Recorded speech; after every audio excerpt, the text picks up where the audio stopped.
noches, bienvenidos a La Hora Clave. Buenas noches, Mati. Buenas noches, Manuel. 50 años de la renuncia de Richard Nixon como presidente de los Estados Unidos. 50 años fue como consecuencia justamente que sabemos del famoso caso Watergate, donde se revelaron ciertos manejos por parte de activistas, ¿no?, del Partido Republicano.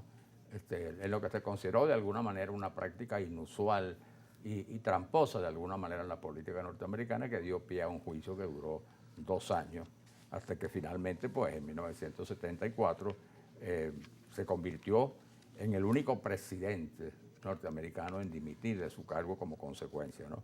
Anteriormente, Nixon había sido vicepresidente de los Estados Unidos durante la presidencia de Eisenhower de 1953 a 1961, y antes de ello representó al estado de California en la Cámara de Representantes de 1947 a 1900 y en el Senado de Estados Unidos de 1950 al 53.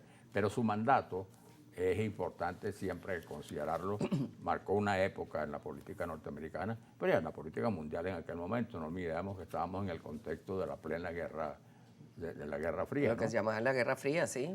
Ahora, fíjate, yo creo que es interesante recordar algunas cosas, porque ahí tuvo un papel muy importante la prensa, por ejemplo, ¿no? Claro. Sobre todo el Washington Post, que fue el que se echó encima, se echó al lomo, como decimos aquí en criollo, esa investigación. Una investigación que al principio de la administración Nixon, y eso agravó las cosas, presentó como un simple intento de robo, que no tenía nada que ver con la política. Pero después se descubrió que sí, que gente muy vinculada a la Casa Blanca y a Nixon estaban detrás o estaban interviniendo en las conversaciones del Partido Demócrata. Entonces, claro, llegó un momento que eso escaló a la Corte Suprema. La Corte dijo, ustedes tienen que entregar las pruebas. Y estos dos periodistas del Washington Post investigando, reuniendo evidencias, etcétera, hasta que, bueno, llegó un momento que se le vino el mundo encima a Nixon y tuvo que renunciar en el año 1974. Ahora, lo interesante de todo esto es el proceso de gobierno de Nixon, las cosas que pasaron durante el gobierno, los logros que tuvo, sobre todo en política internacional, que de alguna manera explican que el señor, ese episodio de Watergate, que hubiera sido mortal para cualquier político, a él no lo perjudicó, tuvo que renunciar, pero no obstante eso, regresa después de la presidencia de los Estados Unidos.